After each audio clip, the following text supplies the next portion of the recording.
Roma 2:6 yon. Magandang balita Biblia. Tumanggap tayo ng iba't ibang kaloob ayon sa kagandahang loob ng Diyos. Kaya't gamitin natin ang mga kaloob na yan.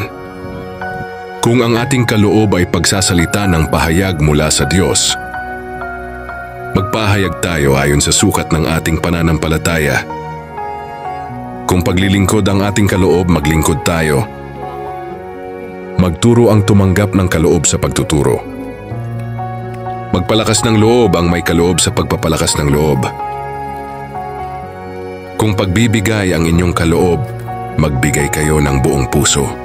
Kung pamumuno naman, mamuno kayo ng buong sikap. Kung pagkakawanggawa ang inyong kaloob, gawin ninyo iyan ng buong galak.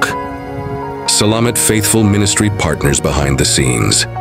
Christ's Compassion Fellowship.